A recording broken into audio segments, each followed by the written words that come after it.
Magandang araw po sa inyo, Kuya Bari. Ako po si Samuel, Tubong, Bicol. 53 anyos na po ngayon at ako po'y byudo at mayroong 2 anak na puro lalaki. May kanya-kanya na rin silang pamilya. Sa ngayon po, dito na ako nakatira sa Cebu kasama ang isa ko pong apo na may pamilya na rin. Nangyari po, Kuya Bari, ang hindi ko malilimutang karanasan noong 19 anyos pa lamang po ako. Binata pa po ako noon at mahilig akong sumama sa tiyuhin ko sa tuwing may nagpapaani ng palay. Masipag po si Tiyo Marsing. Halos lahat ng trabaho na kaya niyang gawin ay hindi niya po pinapalampas. Gaya na lamang ng pag-aararo, pagtatanim ng palay, mais, gulay, pag-aani o kahit ano pa, basta marangal na trabaho. At nais kong maging kagaya ni Tiyo na halos alam na ang lahat ng bagay. Sisimulan ko po ang kwento ko, Kuya Bari, noong naisipan kong sumama kay Tiyo. May pinsan kasi ang asawa ni Tiyo sa Cotabato. Sinusulatan siya sa tuwing may magpapaani ng palay roon. Hindi pa po uso ang cellphone noon. Kung mayroon man, bihira pa lamang ang gumagamit nun. Wala ring kuryente at tanging lampara lamang ang nagsisilbing tanglaw namin sa dilim. Noong mga panahong iyon, Kuya Bari, hindi ako nag-atubiling sumama sa aking tiyuhin. Dahil hindi naman ako nag-aaral, minabuti ko na lamang na samahan siya para makatulong na rin sa kanya. Pasado 5:30 na ng hapon noon nang makarating kami sa bayan ng Cotabato. Kakaunti pa lamang po ang bahay roon at dista-distansya rin ang mga kabahayan. Sa liblib nakatirik ang di kalakihang bahay ni Ante Nida, ang pinsan ng asawa ni Tiyo. Nag-iisang bahay malapit sa gulod. Wala ring kapitbahay na makikita sa paligid. Kung mayroon man, may kalayuan din mula sa pinagtatayuan nilang bahay. Gusto kong usisain si Tiyo pero nanatiling tikom ang aking bibig. Niyaya muna kaming kumain ni Auntie. Nang matapos ay tahimik kaming pinaupo sa labag. May sinabi si Auntie Nita tungkol sa pusod ng sapa kung saan may lihim daw na daan doon patungo sa kabilang baryo. Maging siya raw ay hindi pa nasusubukang pumunta roon dahil binahayan raw umano ng mga aswang ang lugar na iyon. Noong marinig ko ang sinabing iyon ni Auntie, bigla akong nagka-interes sa lugar na iyon, ngunit hindi ko alam kung anong pumasok sa utak ko. Subalit sa kabila nun, hindi pa rin ako naniniwala na may aswang nga na nakatira doon. Naging normal naman ang unang linggo namin sa lugar na iyon, Kuya Bari. Maayos naman ang mga kapitbahay ni na Auntie Nita, kahit medyo may kalayuan na ang mga iyon. Isang araw, habang naglalakad-lakad ako sa damuhan, may nakasalubong akong 2 lalaki na medyo may katandaan na. Nginitian lamang nila ako saka nagpatuloy ito sa kanilang paglalakad.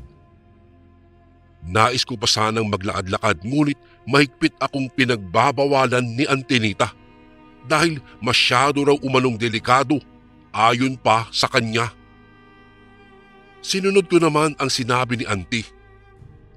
Ang ginawa ko kinabukasan nun, bandang hapon, nagpasama ako kay Edgar patungo sa sapa upang maglaba at makaligo na rin. Siya nga pala, Kuya Bari, anak ni Auntie Nita, si Edgar. Magkasing edad lang po kami. Ngunit may napansin po ako sa kanya. Napaka-misteryoso ng taong ito. Tipong mahirap babasahin ang nilalaman ng kanyang isip dahil tahimik lamang siya. Nagsasalita lamang kapag kinakausap ko siya. Naisip ko na nga lang, baka ganun talaga ito. Pagdating namin doon, naabutan namin na may isang babaeng naliligo. Nakayuko ang babae. Natatabunan ng mahaba niyang buhok ang kanyang mukha. Sakto naman dahil patapos na ang babae. Hindi na namin siya inabala pa. Sa halip, dumiretso kami sa unahang bahagi.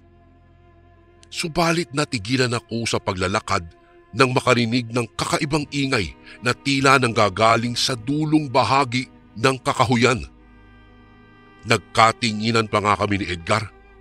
Sandali kaming nakiramdam, ngunit hindi na nasundan pa, kaya pinagpatuloy na lang namin ang aming paglalakad. Noong makarating kami sa unahang bahagi, nagtaka ako dahil may isang lalaking naliligo rin doon. Nang mga panahong iyon, Kuya Bari, kakaiba na ang kutob ko. Hindi ko alam kung bakit, ngunit nasisiguro ko pong may kakaiba nga sa lugar na iyon. Maya-maya'y bigla ring humangin ng malakas dahilan upang manindig ang aking mga balahibo sa katawan. Napalunok pa nga ako eh. Biglang lumikot ang mga mata ko. Kuya Bari, sa hindi malamang dahilan, nagliparan din ang ilang ibon sa kakahuyan. Napansin ko rin ang lalaki na tila balisa. Muli kaming nagkatinginan ni Edgar.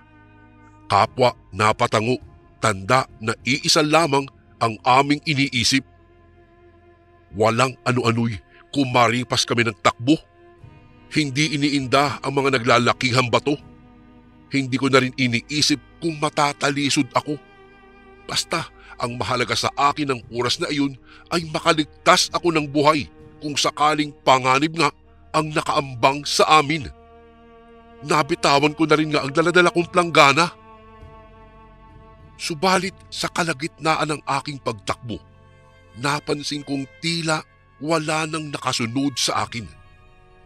Dala ng kuryosidad, tumigil ako at unti-unting lumingon sa aking pinanggalingan. Subalit ganoon na lamang ang pagkakunot ng aking noo nang makita kong nakaharap ang lalaking tinatakasan namin ni Edgar na tila may mahalagang pinag-usapan. Napabuga ako ng hangin sa kawalan, lalo pa at biglang tumingin sa akin ang lalaki na bahagya pang napangisi. Pailalim din kong tumingin. Parang may ibig ipahiwatig ang mga titig na iyon, bagay na lalong nagpakilabot sa ginagawa niya. Nang mga oras na iyon, Kuya Bari, nauna akong umuwi. Hindi ko na hinintay pa si Edgar. Pagdating ko po sa bahay, nagtaka si Tiyo nang makitang wala na akong daladalang planggana. Hinihingal akong napasandal sa dingding. Hindi ako nakapagsalita. Bagkus dumiretso ako sa kusina upang uminom ng maraming tubig. Para akong natutuyuan ng laway dahil sa pangyayaring iyon. Ipinilig ko ang aking ulo. Pilit iniisip na guni-guni lamang iyon. Dahil sa kaiisip, hindi ko na hinintay pa si Edgar na dumating. Humiga na ako sa tinutulugan namin ni Edgar sa lantay. Ni hindi na nga ako nakapaghapunan pa hanggang sa tuluyan na akong makatulog. Sa sumunod na mga araw, nagsimula na kaming mag-ani ng palay ni Tiyo. Nawala na rin sa isipan ko ang nangyari noong nakaraang araw. Sinamahan kami ni Ante sa baryo Palay. Hindi maipagkakaila na may kagandahan ang lugar na iyon. Bukod kasi sa malinis ang paligid, kakaunti lang din ang mga bahay dahil mas nangingibabaw ang palay sa lugar na iyon. Gaya namin, marami ring taga-ibang lugar ang pumupunta sa baryo Palay. Nagtaka pa nga ako dahil naroon din noon ang babae sa ilog noong nakaraang araw. Maging ang lalaking tinatakbuhan namin ni Edgar ay naroon din kasama ang babaeng iyon. Nang mga oras na iyon ay biglang nanumbalik sa aking isipan ang nangyari. Subalit nawala rin ang parang bula nang nginitian ako ng babae.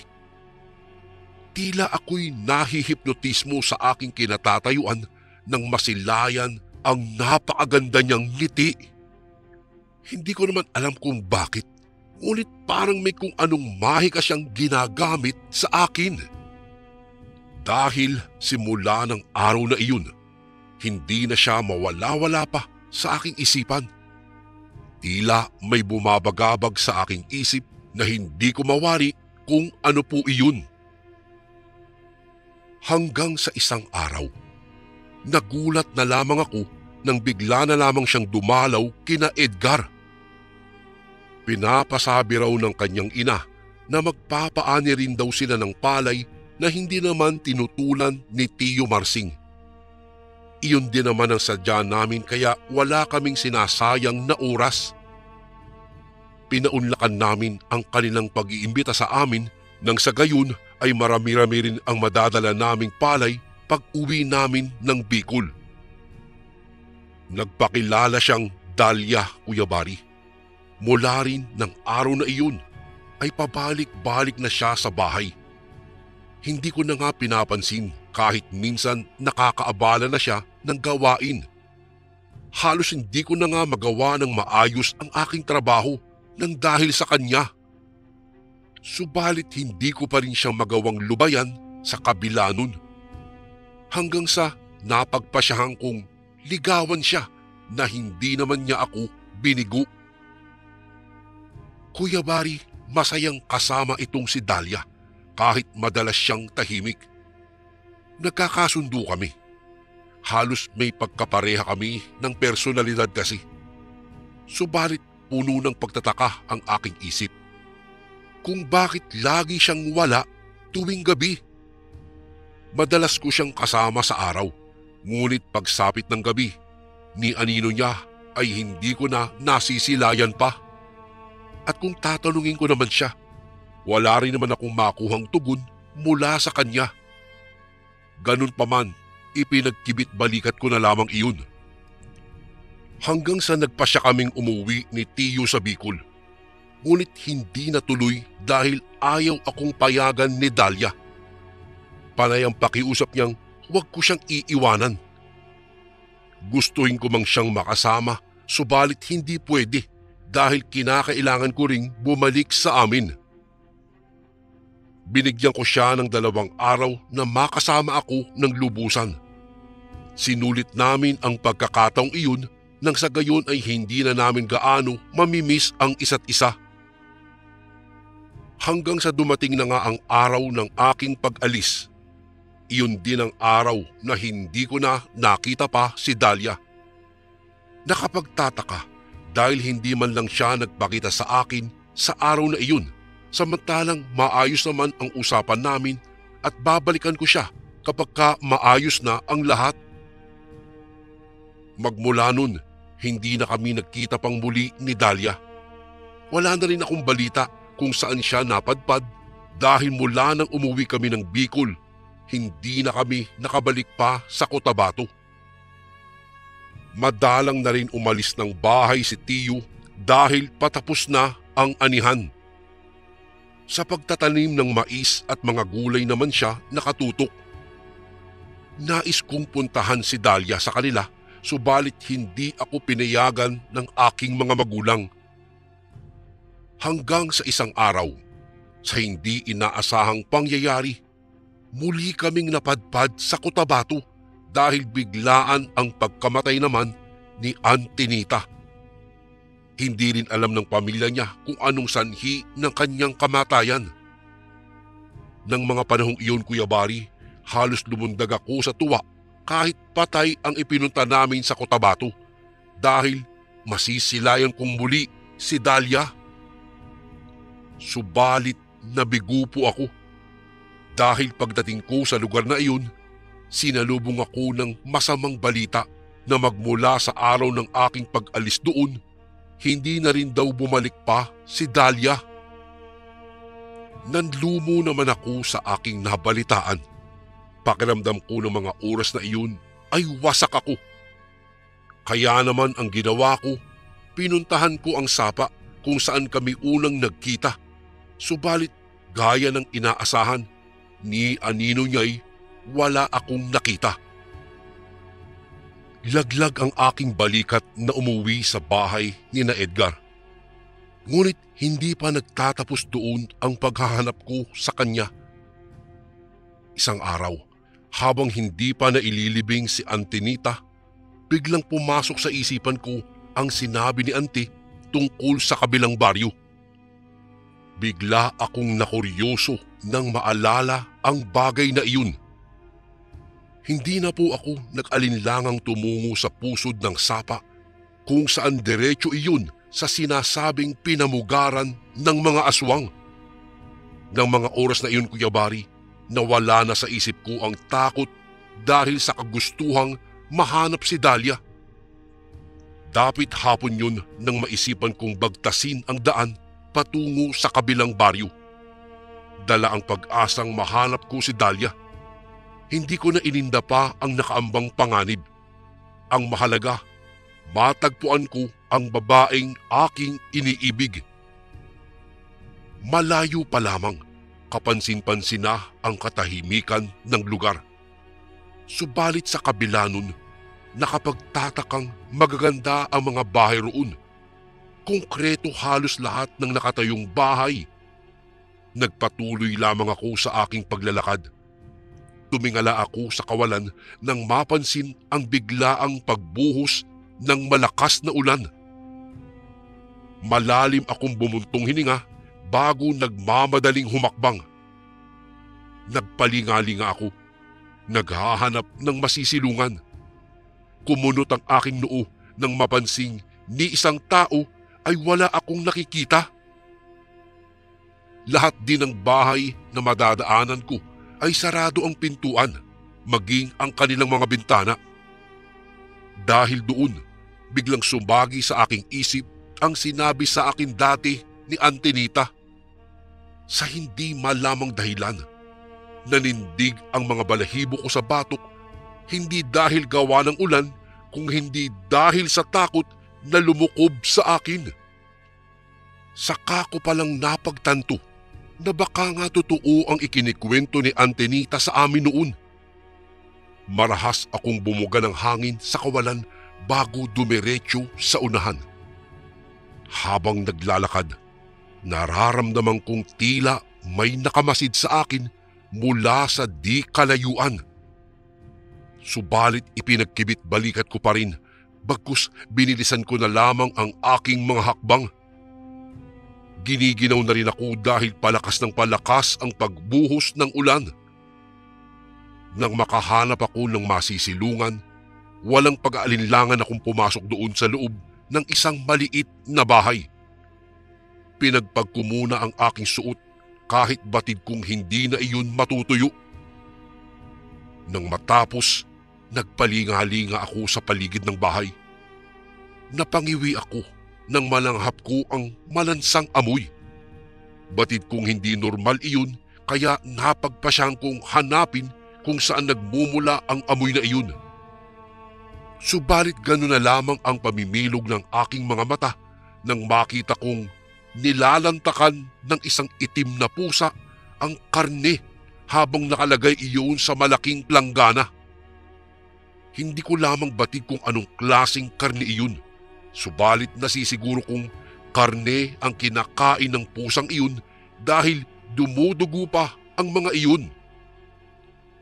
Natutop ang aking bibig sa aking nasaksihan kung papaano lamunin ng pusa ng buong buo ang mga bituka. Nagtago ako sa likod ng pintuan at ako'y napalunok. Tila may bumara sa aking lalamunan.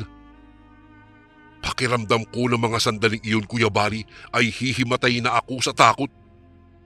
Kaya naman nang tingnan ko muli ang pusa, sakalang ako nakahinga ng maluwag dahil wala na ito roon. Pumikit ako, saka nagbilang hanggang 3.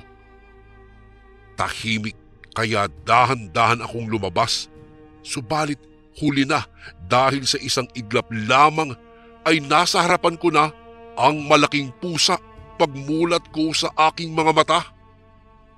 Titig na titig ito sa akin. Sa hindi ko malamang dahilan ay kumaripas ako ng takbo palabas ng bahay. Natisod pa nga ako dahil madilim ang sumalubong sa akin. Sunod-sunod ang paglunok ko sa laway, lalo pa at nagsimula ng kumabog ang aking dibdib. Hindi ko batid kung saan ako papunta. Tila nanghihina ako ng mga oras na iyon. Lakad-takbo ang ginawa ko, matakasan lamang ang napakalaking pusang iyon. Subalit sa aking pagtakbo, nabangga ako sa di kalakihang kahoy. Gayunpaman, sinikap ko pa ring maglakad ng maayos. Pakapaka pa akong naglakad hanggang sa makarinig ako ng kakaibang ingay na nagmumula sa di kalayuan. Hindi ko naman mawari kung bakit doon ako hinatak ng aking mga paa. Sa halip na umuwi, napagpasyahan ko pang sumilip at makiusyoso. Napadpad ako sa pinakadulong bahagi ng malaking bahay. Nang tuluyan na akong makalapit, naghanap muna ako ng mapagtataguan. Muli, halos lumawa ang aking mga mata nang masilayan ko ang pamilyar na mukha. Parang pinipiga ang puso ko sa aking nasaksihan. Ang babaeng dahilan ng pagpunta ko sa lugar na iyon ay ikakasal na sa iba. Pumikit ako nang makita kong hinahalikan ng isang lalaki sa noo, si Dahlia, habang siya'y nakapikit. Ang malala pa, Kuya Barry, yung lalaking nakita namin ni Edgar sa sapa ang mapapangasawa ni Dahlia. Gustuhin ko mang lumapit upang pigilan sila, ngunit hindi ko na ginawa pa. Tila may puwersa na pilit humahatak sa akin papalayo sa lugar na iyon. Kaya naman dahil sa galit ay pinagsusunto ko na lamang ang puno ng mangga na katabi ko lang sa pinagtataguan ko. Tiniis ko ang sakit. Kahit mahapdi ang aking kamao ay hinayaan ko lamang iyon. Dahil wala nang masasakit pa kapag ka masisilayang mong ikakasal na ang taong mahal na mahal mo sa ibang lalaki. Labis akong nasaktan ng mga panahong iyon, Kuya Barry. Hindi ko lubos maisip kung bakit nagawa iyon sa akin ni Dahlia. Ng mga oras na iyon, matapos masaksihan ang pag-iisang dibdib ni Dahlia at ang lalaking ipinalit niya sa akin, ay luhaan akong umuwi. Saktong pagtalikod ko naman ay siya ring pagsulpot ng isang nilalang sa harapan ko. Nanlaki ang aking mga mata nang masilayan ang nilalang na tila may hinahanap ito sa damuhan. Kahit hindi ko masyado maaninag ang itsura, nasisiguro kong kakaibang nilalang iyon. Sunod-sunod ang paglunok ko sa laway nang marinig kong sumisinghot-singhot ang nilalang na iyon. Hindi ako makagalaw sa kinatatayuan ko. Para bang napako na lamang ang mga paa ko at ayaw itong matanggal-tanggal. Nang mga oras ding iyon, wala akong ibang naisip kung hindi humingi na lamang ng proteksyon mula sa itaas. Walang ibang pumapasok sa aking isip kung hindi ang makalayo sa lugar na iyon. Saka palang bumalik sa balintataw ko ang sinabi sa akin noon ni Antinita na huwag basta-bastang pumasok sa delikadong lugar na iyon. Ngunit huli na para magsisi pa dahil nasa panganib na ang buhay ko ng mga sandaling iyon. Tuloy-tuloy pa rin ang pagbuhos ng malakas na ulan, dahilan upang lalo akong manginig sa ginaw. Nang hindi ko akalain na mayroong sasaklolo sa akin upang ilayo ako sa bingit ng kamatayan. At walang iba kung hindi si Dahlia ang siyang bukod-tanging tagapagligtas ko ng mga oras na iyon. Mabilis siyang humarang sa harap kung saan tutok na sa akin ang naturang nilalang. Panay na ang pagdarasal ko ng mga sandaling iyon kasabay ng pagtila naman ng ulan at siya ring bigla ang paglabas ng maliwanag na buwan. Naghahalo ang nararamdaman ko ng mga oras na iyon dahil kitang-kita ng aking dalawang mata ang kabuuan ng nilalang. Hindi ko batid kung anong klaseng nilalang ang nasa harapan ko dahil para itong isang malaking pusa na pulang-pula ang kanyang mga mata. Iba rin ang klase ng kanyang balahibo. Parang alambre sa tigas. Nasisiguro kong hindi ordinaryong pusa nga ang nasilayan ko. Maging si Dahlia na bigla na lamang sumulpot sa harapan ko ay hindi ko rin mawari kung sino at anong klaseng tao siya. Para masagot ang sarili kong katanungan ng mga oras na iyon, Kuya Bari, mabilis akong naghanap ng mapagtataguan. Nang makita ang malaking puno sa aking tagiliran, ay dali-dali akong nagtago roon. Subalit paglingon ko, wala na roon ang nilalang at si Dahlia. Nagpalinga-linga ako sa paligid, kasabay ng pagkakunot ng aking noo. Sinubukan kong tawagin ang pangalan ni Dahlia, ngunit walang tugon mula sa kanya. Nang wala na akong makita, nagmadali akong lumisan sa lugar na iyon, dala ang katanungan kung ano nga bang nangyari kay Dahlia at sa malaking pusa na iyon. Umuwi ako sa amin, dala ang pag-asang makikita ko pang muli si Dahlia. Subalit makalipas ang 5 araw, mula nang lisanin ko ang lugar kung saan huli kong nasilayan si Dahlia, nabalitaan kong tuluyan na raw siyang naglaho kasama ang pusang iyon. Wala ring makapagsabi kung saan sila napadpad. Doon ko lang din napag-alaman na katribo pala ni Dahlia ang nilalang na iyon, maging ang lalaking napangasawa niya, kung saan isang tribo sila ng mga aswang doon sa liblib na lugar sa Cotabato. Magmula noon, Kuya Bari, hindi na ako sumama pa kay Tio Marsing. Kung may nagpapaani ng palay, tumatanggi na rin ako. Sa halip, nagpasya na lamang akong maghanap ng trabaho sa Maynila at doon ko na nga nakilala ang ina ng aking mga anak.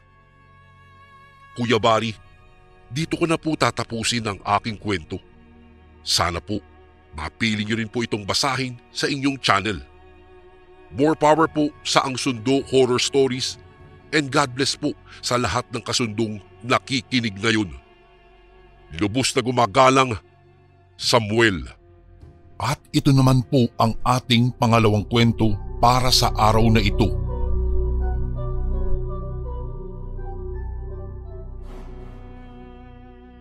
Isang mapagpalang araw po sa inyong lahat. Tawagin niyo na lang po ako sa pangalang Althea. Nakatira dito sa lalawigan ng Cotabato at ang edad ko po sa kasalukuyan ay 21. Isa po ako sa mga masusugid na tagapakinig sa inyong channel, Kuya Bari, at palagi po akong nakaabang ng mga bago niyong lapag na hango sa tunay na karanasan ng mga sender. Kaya naman po, ako po ay naingganyong ibahagi sa inyo ang isang tunay na karanasan ng aking ina na si Laura. Nangyari ito taong 1987 at ang edad ng aking ina ay 25. Ayon sa kanyang kwento, nawalan ng trabaho ang aking ama ng mga panahong iyon, kung kaya naghanap sila ng mas mababang marerentahang bahay upang hindi kaagad maubos ang kanilang perang naipon habang naghahanap pa ng panibagong trabaho ang aking ama.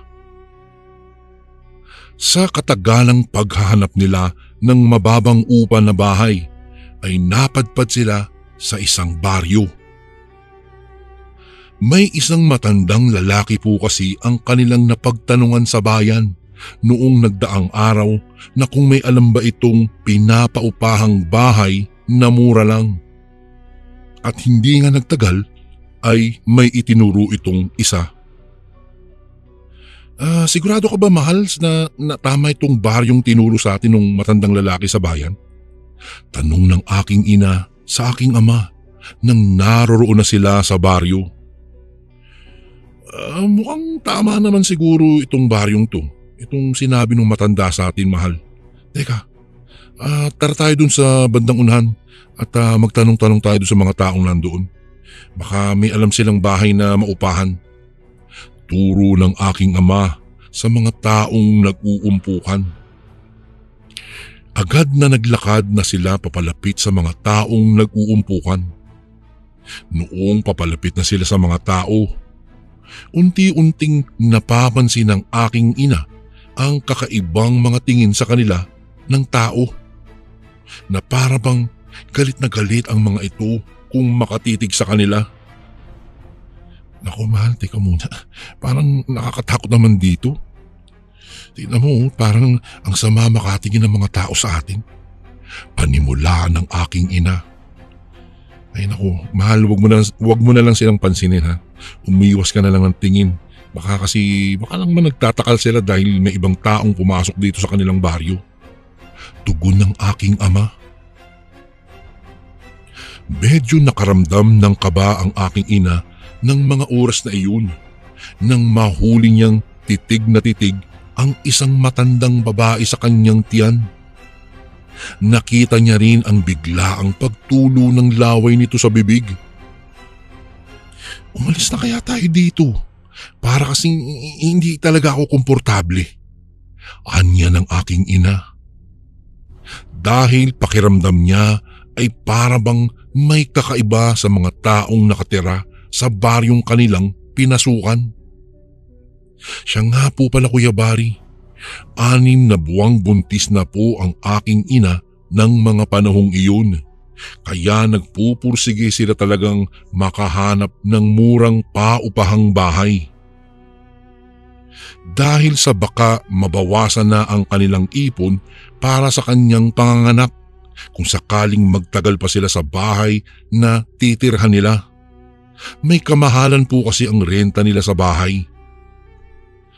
Ay nako, ano ka ba naman mahal?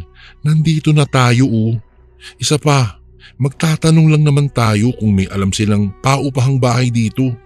Hindi naman tayo magtatagal Kaya halika na, tumuloy na tayo. Nayayamot na wika ng aking ama. Ilang sandali lang ay tuluyan na silang nakalapit sa mga tao. At sa tingin ng aking ina ay nagkwekwentuhan lang ang mga ito. Kaagad na nagtanong ang aking ama sa isang matandang babae kung may alam ba silang bahay na pinapaupahan. Ngumisi naman ang matandang babae at nagtanong ng, "Bakit iho?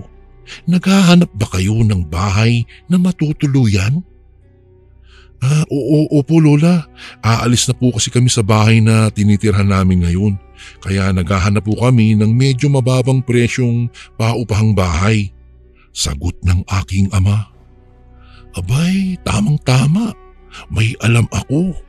Gusto niyo ba samahan ko kayo ngayon doon sa bahay na sinasabi kong mura lang? Natuwa naman ang aking mga magulang nang marinig nila ang sinabi ng matanda. Dahil sa wakas ay may nahanap na silang murang titirhan. Walang pagdadalawang isip silang pumayag na sumama sa matanda para makita ang bahay na sinasabi nito. Naku, sigurado akong magugustuhan nyo rito sa baryo namin. Bukod sa mura na ang upa ay malapit lang ang mga kapitbahay. Hindi na kayo mahihirapan kung sakaling may kailangan kayo.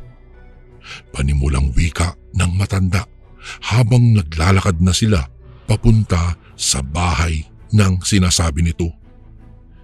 Ay talaga po Lola, naku mabuti naman po kung ganoon. Palagi po kasing wala itong asawa ko kapag nakaharap na dito sa trabaho niya. Tugon ng aking ina. Abay oo naman iha. Saka huwag kang mag-alala. Mababait naman ang mga taong naririto. Nakangiting wika ng matanda. Masyado silang nalibang sa kanilang usapan. Kaya hindi na namalayan ng aking mga magulang na nakarating na pala sila sa bahay na tinutukoy ng matanda. Nakita nilang may nilapitang lalaki ang matanda at kinausap ito. Matapos nitong kausapin ay tumingin ito sa gawin nila bago naglakad papalapit. Siya nga pala, ito si Manong Bert, ang may-ari ng bahay na ito. Ngumiti naman ang aking mga magulang sa lalaking nagpakilalang Bert at pagkatapos ay niyaya na sila sa loob ng bahay. Bago ko po ipagpatuloy ang kwentong ito ay may request sana ako sa iyo kasundo. Isang pindot lang ito kasundo sa subscribe button namin. Malaking tulong po ito sa aming kasundo upang mapagpatuloy pa namin ang mas marami pang magagandang kwento. Salamat sa pag-subscribe mo, bagong kasundo. Unang bungad pa lang ng aking ina sa pintuan ay may nalanghap na siyang kakaibang amoy. Kaya nagkunwari siyang nahihikab at tinakpan ng kanyang ilong. Ayon pa sa aking ina, Kuya Bari, napakasangsang umano ng amoy ng kanyang nalalanghap doon sa loob ng bahay. Animoy may kinatay na hayop pagkatapos ay pinabayaan na lang na mabulok iyon. Napansin naman niyang habang nakikipag-usap ang aking ama sa lalaki ay masama iyong makatingin sa kanya. Kaya iniwas na lang ng aking ina ang kanyang paningin sa lalaki at inilibot na lang sa loob ng bahay. Habang tumitingin-tingin ang aking ina sa may bandang kusina ay hindi sinasadyang nasagi niya ang isang balding nakatakip. Kung kaya natanggal ang bahagya ang takip ng balde. Ayon po sa kwento ng aking ina, bigla umanong may sumingaw ng napakabahong amoy na nagmumula doon sa loob ng balde. Kaya napatingin siya sa aking ama at sa lalaking kausap nito. Mabuti na lang at abala ang dalawa sa pag-uusap sa sala at ang matandang babae naman ay naroroon lang sa labas ng kanilang bahay. Kaya dahan-dahan niyang tinanggal ang takip ng balde. Anya pa, noong masilayan niya kung ano ang laman ng balde, ay halos masuka siya at gumapang ang kilabot sa kanyang katawan.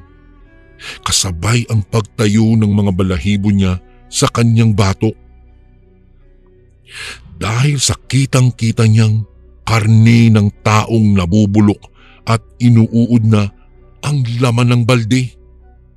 Kasi may nakita siyang putol-putol na daliri at iba't ibang parte ng tao kagaya ng tenga, mata at meron pang isang balunbon ng buhok at ipin. Kaya mabilis niyang ibinalik ang takip at nagmadali ng lumapit sa aking ama. Halos maligo na siya ng malamig na pawis nang makita niya ang aking ama. Kaya tinanong siya kung ayos lang ba siya. Pilit namang ngumiti ang aking ina at nagsabing, ano kasi mahal naalala ko palang may gagawin pa pala ako sa bahay ngayon. Halika na, tara na, umuwi na tayo. Bumalik lang tayo dito bukas. Ha? Bakit? Hindi pa nga natin nalilibot yung buong bahay. Tsaka isa pa, 3:00 pa lang ng hapon. Baka naman pwedeng mamaya mo na lang gawin yung kung ano mang gagawin mo sa bahay natin. Anya ng aking ama. Hindi na pinakinggan ng aking ina ang aking ama sa mga pakiusap nito. Sa halip ay agad na nagpaalam siya sa lalaki. Saka hinatak niya palabas ng bahay ang aking ama dahil sa kilabot na bumabalot sa kanyang katawan at takot na nararamdaman ng mga sandaling iyon. Teka nga mahal, bakit ka ba nagmamadali? Iritang tanong ng aking ama. Ay, teka, mamaya ko na sasabihin sa'yo. Tugon ng aking ina. Ang aling ano? Hindi na nagsalita pa ang aking ina at dire-diretso lang ang kanyang paglalakad habang hatak-hatak niya sa kamay ang aking ama. Sandali lang. Sa tingin niyo ba hahayaan na lang namin kayong makalabas pa ng buhay dito sa teritoryo namin? Malakas na sigaw ng lalaking nagmamay-ari umano ng bahay na dapat rerentahan ng aking mga magulang. Nagulat naman ang aking ama sa tinuran ng lalaki. Kung kaya, hindi siya nagtanong pa sa aking ina. Lakad takbo na lang ang kanilang ginawa, makarating lang sa bungad. Ilang sandali ay unti-unti nang dumadami ang mga tao sa gilid ng daanan at matalim na nakatingin sa kanila. Kaya halos takbuhin na umano ng aking mga magulang ang kalsada makalabas lang doon sa baryong iyon. Makalipas ang ilang sandali pa, mabuti na lang at nakalabas na sila sa baryo bago pa sila maabutan ng mga taong humahabol sa kanila. Diyos ko, anong klaseng mga tao iyon? Hingal na tanong ng aking ina habang hapong-hapo ito. Agad naman silang napalingon ng may babaeng nagsalita mula sa kanilang likuran at nagsabing, "Mabuti na lang at nakalabas kayo sa baryong iyon. Hindi nyo ba alam na teritoryo ng mga aswang ang baryong pinasukan nyo? Lahat ng mga nagtatangkang pumasok dyan ay hindi na nakakalabas pa." Halos maluha ang aking ina nang marinig niya ang sinabi ng babae. Laking pasasalamat ng aking mga magulang sa Panginoon at hindi sila hinayaang mapahamak nang makapasok sila sa isang teritoryo ng mga aswang. Hanggang dito na lang po ang aking kwento, Kuya Bari. Maraming salamat po. Gumagalang, Althea.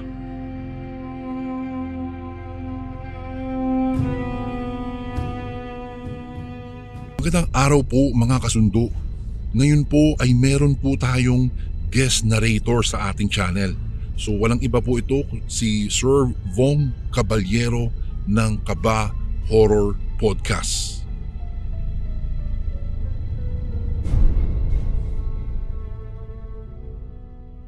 Magandang araw po, Kuya Bari.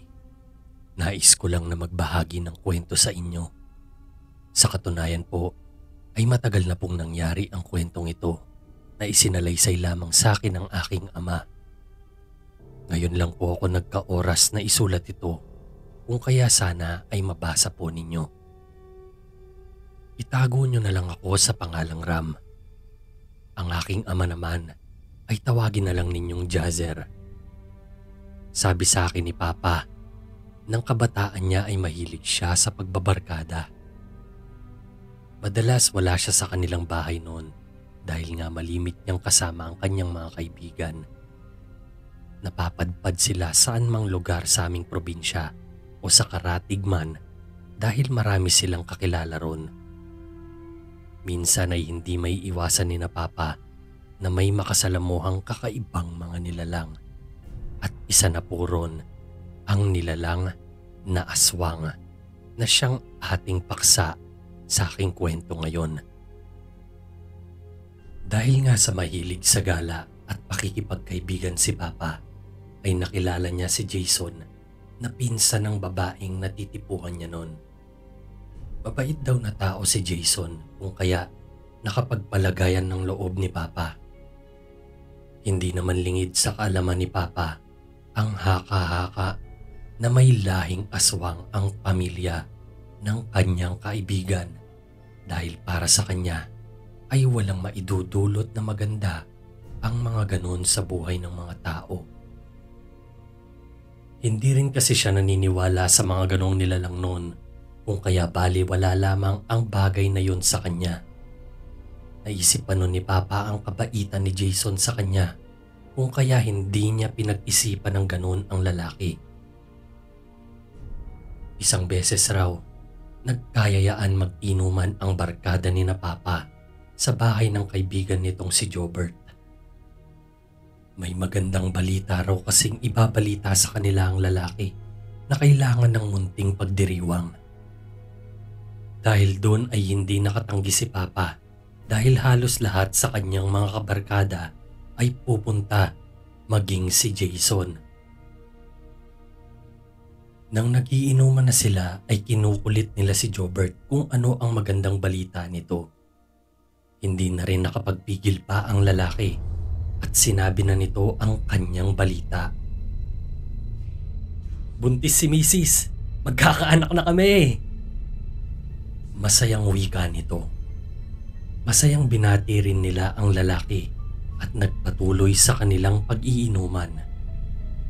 Napatingin naman noon si Papa kay Jason at kita nitong nakangisi ang lalaki kung kaya kinilabutan siya. Hindi niya alam kung bakit. Ayon pa kay Papa ay tila kakaibang saya ang naramdaman ni Jason nang marinig ang balitang yon ni Jobert. Pansin pa nun ni Papa na ibang baso ang gamit ni Jason habang umiinom. Subalit ipinagsawalang bahala niya na lamang ang mga bagay na yon. Nawili na sila sa pag-iinuman. Ilang bote na rin ng alak ang kanilang naubos kung kaya tinamaan na sila ng kalasingan. Nagpasya naman si Papa na uuwi na sana. Ngunit pinigilan siya ng mga kabarkada at sinabing ubusin na nila ang isa pang bote ng alak at saka sila uuwi.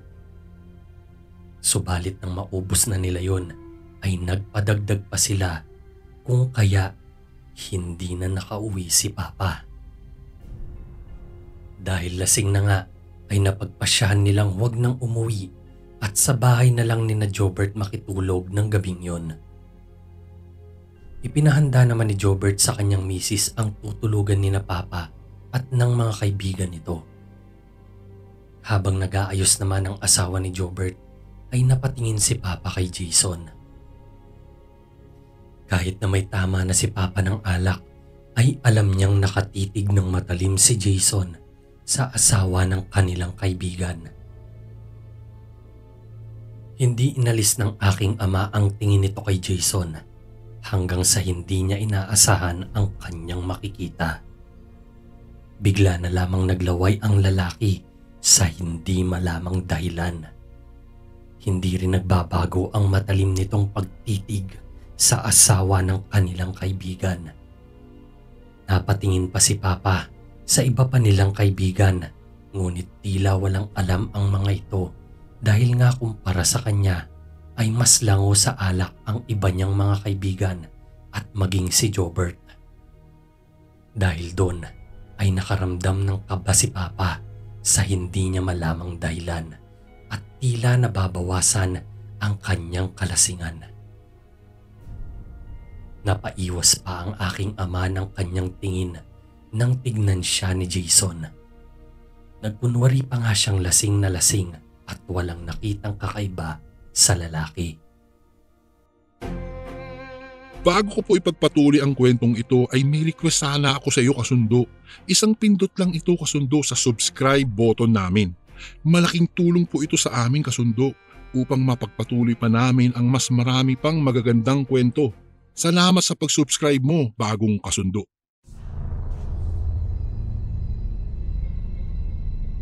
Nang matapos ng ihanda ang kanilang higaan, ay nagpasya na silang mahiga. Naiwan naman si Jason na nakaupo pa rin sa harap ng mesa kung saan sila umiinom. Tumingin si Papa sa kanya at laking pagtataka ng aking ama dahil hindi na ito naglalaway tulad ng nakita niya. Dahil doon ay nagkaroon ng kakaibang kutob si Papa. Ilang sandali na silang nakahiga, ngunit hindi pa rin sumusunod ang lalaki sa kanila. Maya-maya pa ay nagsalita na ito. Nakapikit na ng mga sandaling yun ng aking ama, ngunit nakikinig sa sasabihin ng lalaki. Paring Jobert, uwi na lang ako sa amin. Kaya ko pa namang tahakin ng daan pa uwi. Di kasi ako nakapagpaalam sa bahay na matutulog ako rito. Kung kaya baka naghihintay pa ang ama ko sa akin. Wika nito. Hindi naman umimik si Papa sa sinabi nito. Wala namang nagawa si Jobert dahil sa sinabing yun ni Jason. Ipinahatid pa nga raw niya sa kanyang asawa ang lalaki. Dahil doon ay nakaramdam ng pag-aalala ang aking ama kung kaya napabangon siya at napaupo. Kunwaring nagpaalam pa siya kay Jason habang tinatanaw ito palabas ng pintuan kasama ang asawa ng kaibigan.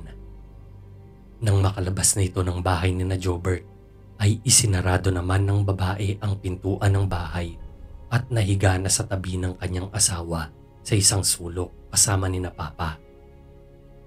Napahiga na rin ang aking ama, ngunit hindi kaagad siya nakatulog dahil iniisip niya pa rin ang mga napansin niya sa lalaki. Pinilit ni Papa ang matulog hanggang sa nakatulog na nga siya. Nagising na lang siya nang makaramdam siya ng pagkauhaw at pagkaihi. Dahil doon ay bumangon siya at saglit na napaupo. Nasa ganong posisyon siya nang magsimula siyang makarinig ng paghuni ng tiktik. Nakapatay ang ilaw ng buong bahay kung kaya nakaramdam ng kaba si Papa para sa asawa ng kaibigan niya dahil nga buntis ito. Tiningnan pa niya ang mag-asawa at maging ang mga kasamahan nito at napailing siya dahil mahimbing ang tulog ng mga to. Nagpatuloy naman ang paghuni ng tiktik sa paligid. Pahina rin yon ng pahina na animoy umaaligid lamang sa bahay ni na Jobert. Ilang sandali pa ay nakarinig na lang ng mahinang pagkaluskos sa dingding ng bahay si Papa. Ang ikinabahala ni Papa ay nasa dingding iyon kung saan malapit ang asawa ng kanyang kaibigan. Dahil doon ay napatayo siya upang puntahan ng kaibigan at gisingin ito, ngunit hindi niya magising. Hindi na niya nakayanan pa ang pagkaihi niya kung kaya naglakad siya palabas ng bahay upang umihi sa labas. Nang nasa labas na siya at umiihi ay hindi pa rin nawawala ang mahihinang paghuni ng tiktik. Nang matapos naman siya ay nagpasya kagad siyang pumasok sa loob ng bahay ni na Jobert. Habang naglalakad siya ay may naaninagan siyang nilalang na nakatayo sa harap ng dingding ng bahay ni na Jobert kung saan niya narinig ang mga pagkaluskos. Dahil doon ay nanindig ang balahibo nito sa katawan, ngunit nilakasan niya ang kanyang loob upang lapitan ang nilalang na yun. Dahan-dahan siya sa kanyang paglalakad hanggang sa ilang hakbang na lang sana ang layo niya nang mapalingon sa kanya ang nilalang na yun. Kitang-kita ni Papa ang mapupula nitong mga mata na matalim na nakatitig sa kanya. Naglalaway na rin ito at nakalabas ang medyo may kahabaan nitong dila habang sumisingot pa. Bagkus na matakot si Papa rito ay nakaramdam siya ng galit dahil pamilyar sa kanya ang mga titig ng nilalang maging ang paglalaway nito. "Jason, alam kong ikaw yan!" Seryosong wika ni Papa dahil sa sinabi nito ay unti-unti raw na umatras ang nilalang. Hindi pa rin ito inaalis ang titig nito kay Papa, ngunit nagpapatuloy ito sa kanyang pag-atras. Nilabanan naman ng aking ama ang mga matatalim nitong mga titig hanggang sa nakita nitong napangisi ang nilalang. Nanindig ang mga balahibo ni Papa dahil naalala na naman nito ang pagngisi ni Jason habang nakatingin sa tiyan ng asawa ni Jobert nang malaman nitong buntis ang babae. Subalit kahit na ganon ay hindi pa rin nagpadaig ang aking ama sa takot na kanyang nararamdaman. Akmang maglalakad na sana siya pasulong sa nilalang na nasa harapan niya nang mapahinto ito sa kanyang pag-atras kung kaya hindi na tinuloy ni Papa ang kanyang paghakbang.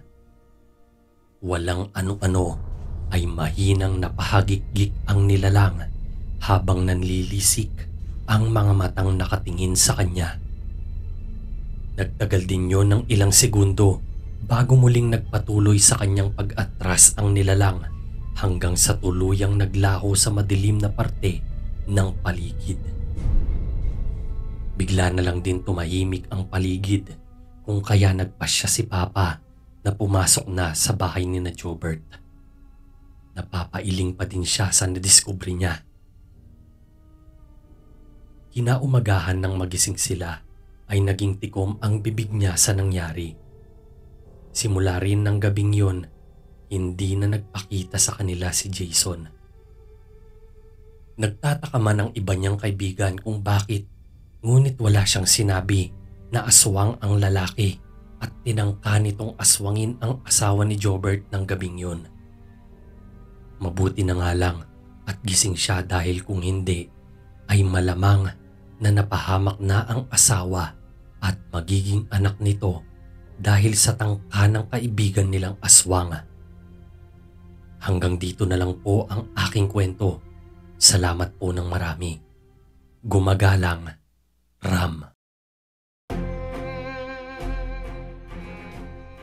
And again, maraming salamat po mga kasundo. Don't forget to subscribe and i-click nyo lang po yung bell na button para updated po kayo sa mga upcoming videos namin na paparating. Maraming salamat po ulit. God bless and ingat po lagi dyan. Ito po si Kuya Bari at ako ang Sundo.